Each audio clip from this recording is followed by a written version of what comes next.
So, good afternoon, everyone. First of all, I'd like to thank CEPA for the invitation to participate in this very interesting event for me to participate and be here today. Given a lot of the discussion, I think it's fair to say that we really live in a remarkable time.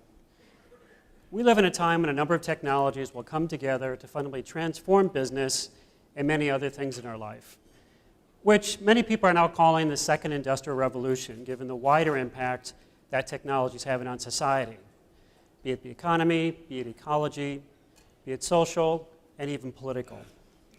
And while a lot of attention is focused on those new companies, those new companies that are leveraging new technologies to grow and expand and really change what it means to be a company today, while a lot of attention is focused on such companies, the more important impact, or the broader impact, is really on traditional industries and businesses. And I agree with, I think, one of the speakers this morning, Mr. Higgins, who talked about the importance of technology transformation for traditional industry. Indeed, across industries today, companies are transforming how they engage and support customers and how they innovate in service and product delivery.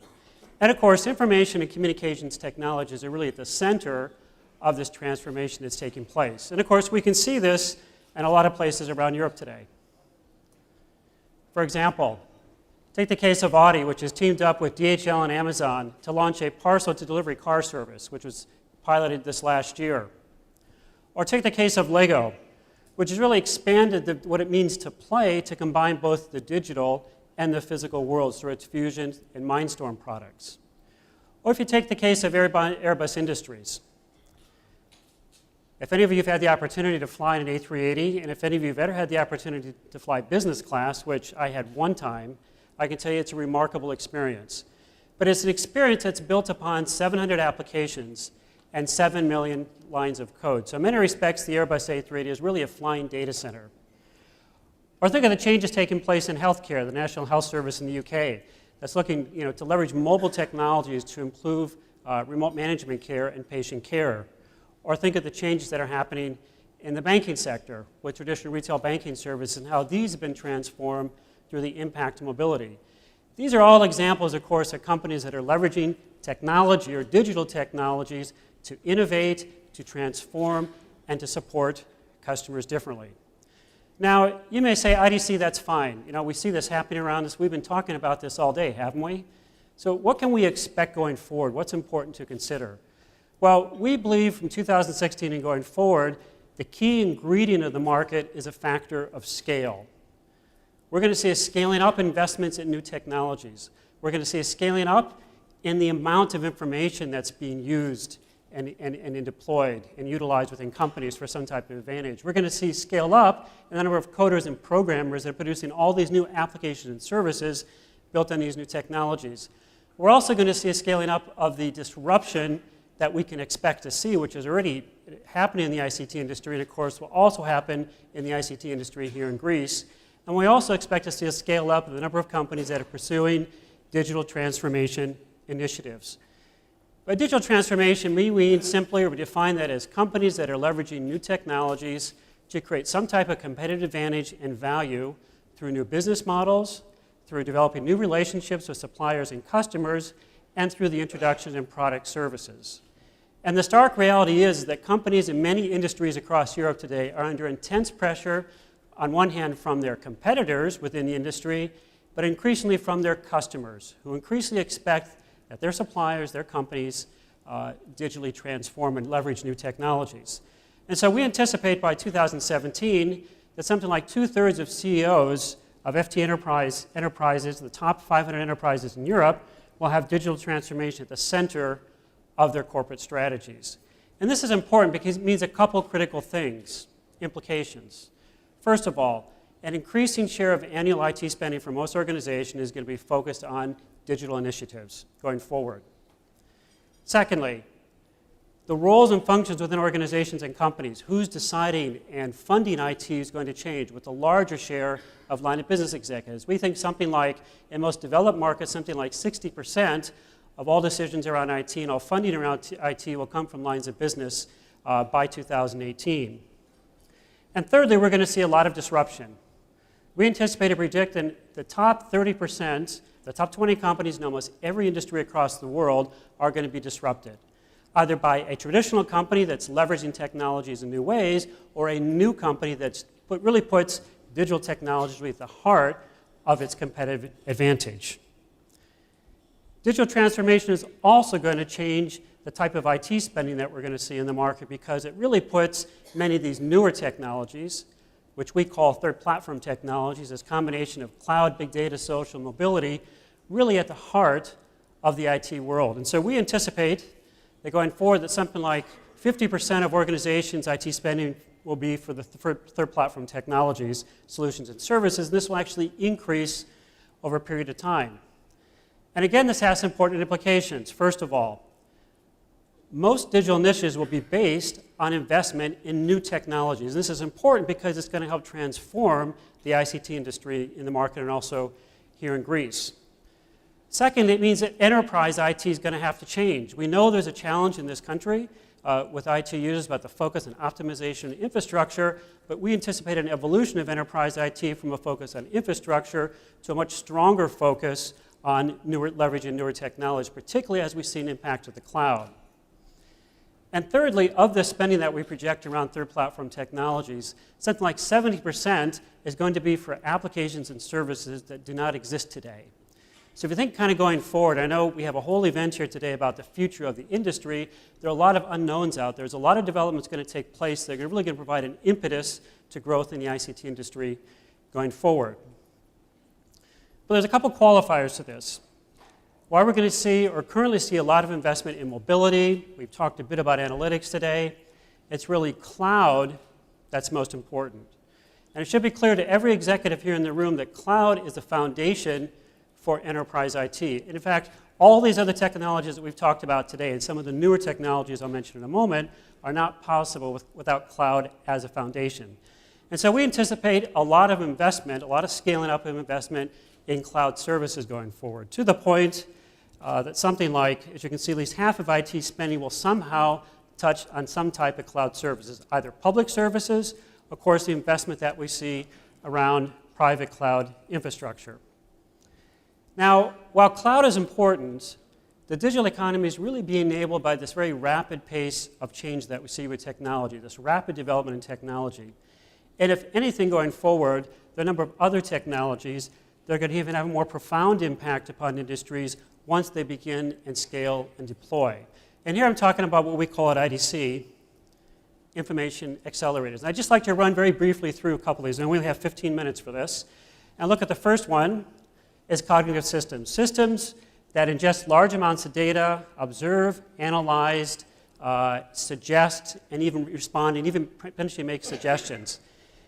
And there's a lot of discussion now around about cognitive systems and solutions. And we think they're going to become much more important this year going forward, particularly the next 2 years, because a lot of the challenges that we have around the expertise with big data and analytics. I'm sure all of us have heard about big data analytics solutions that have not provided the return of investment that was originally proposed. So in a way of kind of bridging the gap in expertise and skills, we're going to see a lot more focus on cognitive systems, which means for us then that something like, by 2018, something like 50% of programmers will integrate cognitive systems and solutions into their applications that are being developed. Internet of Things also quite big in 2016. We've talked a bit about this today, but what's important is a lot of our survey data suggests now that companies are really moving from the exploring stage to the exploit stage, to the point that we think by 2018 we're going to see 22 billion devices, smart devices connected on the Internet of Things for spending of something like $1.2 trillion. So those are huge numbers. But even more important is the emergence of the ecosystem around the Internet of Things. And this is something, again, if you're looking at national development strategies for the ICT industry, this is something, depending on the skills, that a lot of countries can play in. We also anticipate something like 200,000 applications will be developed over the next several years simply for the IoT industry. We also have robotics. Again, an area that's getting a lot of attention, an area that we think we're going to see a 5-fold increase in shipments going forward for 2 very simple reasons. First of all, there's going to be a lot of combining now of capabilities in cognitive systems integrated into robotics technology. And second, that we're going to see a major drop in pricing. Both these factors will contribute to investment in robotics going forward. And then we have wearables. A market really, to be honest, is kind of underwhelmed. We haven't seen the demand for wearables that we've seen, of course, for smartphones, for tablets, other types of mobile devices, but one that's really important going forward for a couple of important reasons. First of all, again, the investment in the ecosystem. We're going to see thousands and thousands of new applications for wearables integrated into this large mobile ecosystem that we see emerging for applications and services. And secondly, we're going to see new form factors emerge when it comes to smart smart wearable devices, if you want to call them that. For example, we anticipate by 2020 that we'll see something like 25 million pieces of clothing that are connected, that are smart enabled. So if you think about this going forward, there are a lot of other potential form factors that will drive investment in wearables. We also have the factor of 3D printing, another market that's getting a lot of attention, a market that frankly by 2020 is something like $20 billion. It's not a huge market, but one that if you think this out, it'll really revolutionize different areas of manufacturing. Think about manufacturing of parts, packaging, different types of things that we simply with materials, and also it's unleashing a wave of investment and development, research and development, of course, into materials, to the point that we think by 2020, something like 10% of all consumer products will be available print on demand. And that's pretty remarkable. If you think about this going forward, eventually there are going to be a lot of products available print on demand, which really revolutionize logistics, transportation, supply chains, and of course, distribution when it comes to printing close to home. And finally, augmented virtual reality. Again, if you are familiar with what happened at the Mobile World Congress this last couple of weeks, a lot of discussion about augmented virtual reality devices. We think we'll see something like 30 million devices shipped by 2020, and this will serve really to transform again some critical areas. Think of business services or field services. And again, I want to point to the ecosystem. It's going to give rise to a whole other area of application and service development if you think about these trends going forward. So that's fairly quick, kind of an overview of some of the key technology trends. What does all this mean for the European market? Well, the reality is, and here I've summarized kind of our expectation by different categories for growth, the reality is the European market is not growing. We anticipate no growth this year, 2016. We anticipate growth of something like just 1% annually for the next several years. But this slow environment masks three important critical developments. First of all, in survey after survey we've done in the last year, there's an improvement in budgeting. And in fact, the latest one we conducted in October suggests that at least 50% of organizations believe they're going to see a 5% or more increase in the allocation of budgets and funding for 2016. That's a positive sign. Secondly, there's a big focus on business process transformation. So when you're in an environment like in Greece where there's, we have cuts in budgets, we have a challenge around trying to improve IT processes, there's a big focus on IT process transformation, there's an increasing focus on business process transformation and business managed process transformation among European companies. Thirdly, there's a big interest in leveraging new technologies, in particular, third platform technologies. If you think about cloud, big data, mobility, and so on, what this means, on one hand, you have a very divergent development taking place in the European market. On one hand, you have categories such as the telecom services business, or the telecoms business in general, which continues to contract.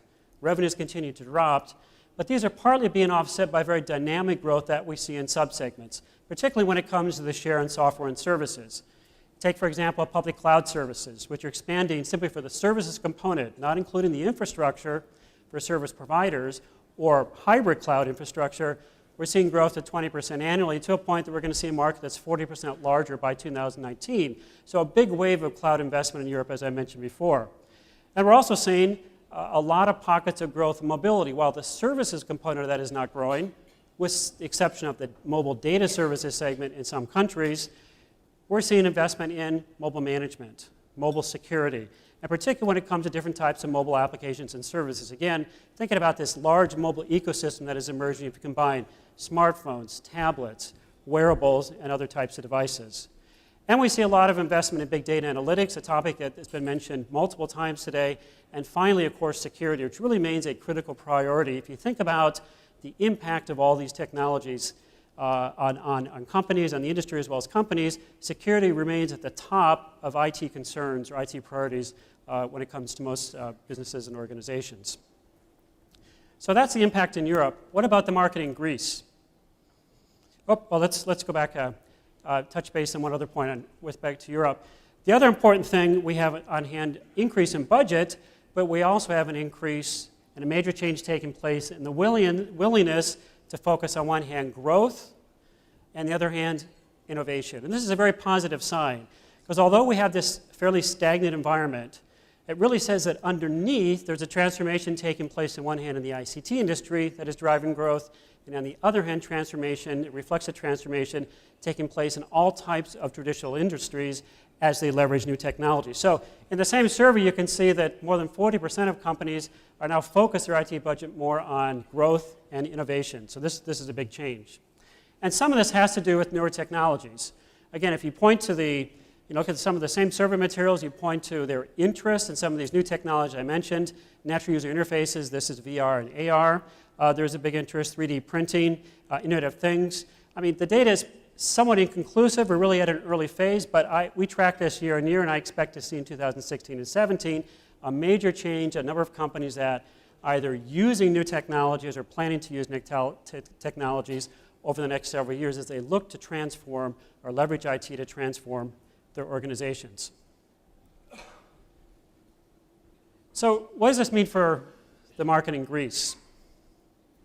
And we think there are kind of two chief characteristics of the market after several years, as we know, of a very difficult environment contraction.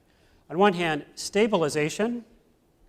On the other hand, transitioning. So a major transition is taking place. And if you look at some of the survey data that we have from feedback from IT users in Greece, from enterprises, we've conducted several surveys over the last several months, the picture is still very mixed. If you look at 2016, the expectation, in contrast to much of the rest of Europe, is the budgets are still going to be tight. And in fact, nearly 50% of respondents indicated they believe that the budgets will still contract in 2016 before some recovery in 2016, 2017. And also, there's a major focus still on cost control, cost management, and IT technologies that can support this. So think of optimization technologies. Think of infrastructure management, virtualization, and automation. So still a big focus. And again, if you're looking at the large enterprises, it's a different picture. But if you kind of a cross-section of smaller companies, there's still a big focus on optimization.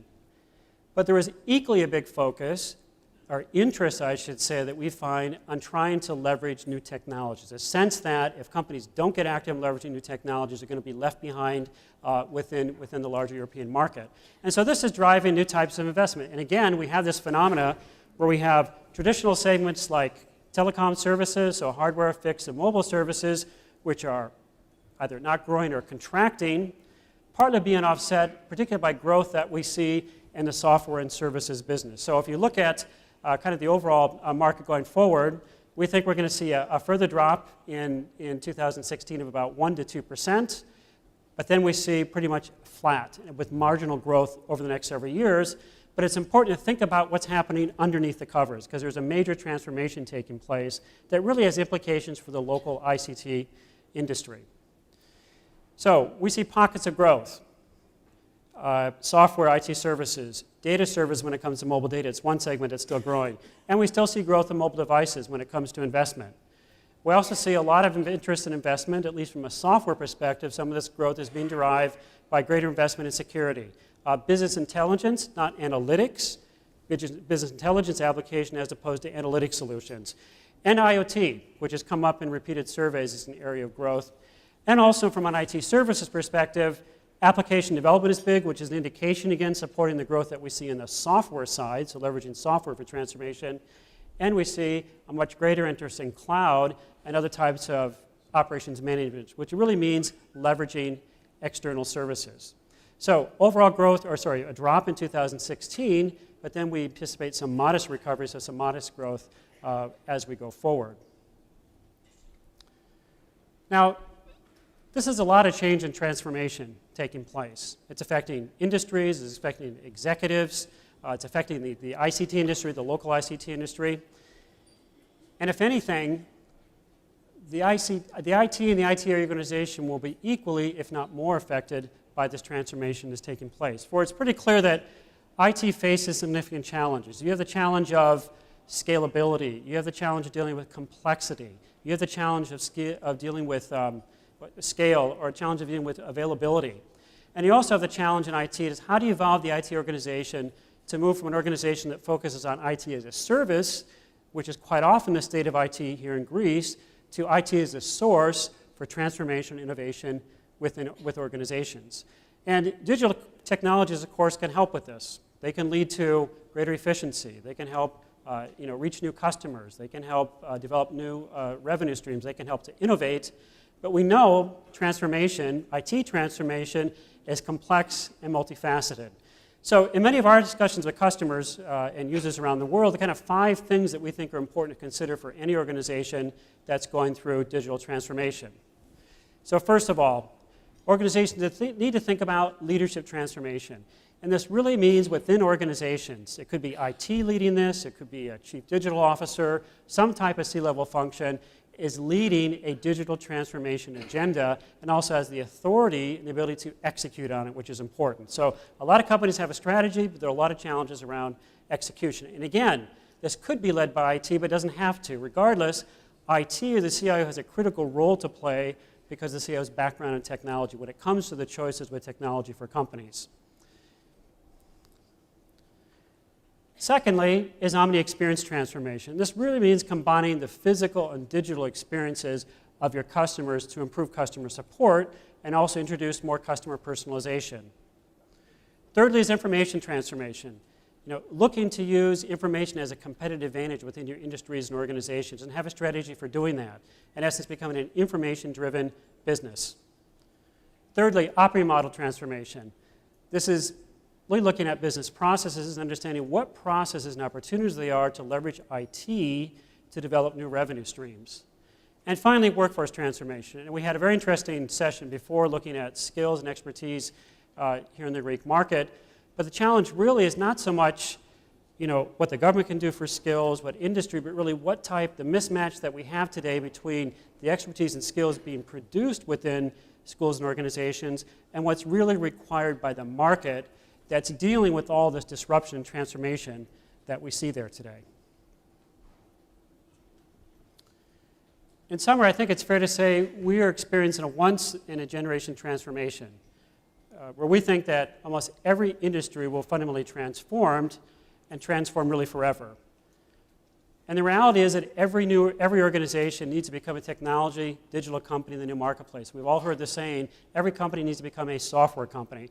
What it really means is you need to put digital transformation and third platform technology at the center of your corporate strategy going forward, thinking about how the environment is evolving. But this also requires a lot of changes. Business culture, enterprise architecture, leadership strategy. You need to think about things like talent management. You need to think about strategy and innovation. You need to think about your enterprise architecture. You need to think how you're managing with your partners. And you need to think about your services strategy. What type of services do you want to offer to your users? And it's clear, the ICT market in Greece, we think, isn't fundamentally transformed. But there are clearly opportunities. Traditional, what we call second platform, is on a decline. There are a lot of growth opportunities with the right positioning and leverage for what we call third platform technologies, and we believe this will forever also change the Greek ICT market. Thank you for your attention.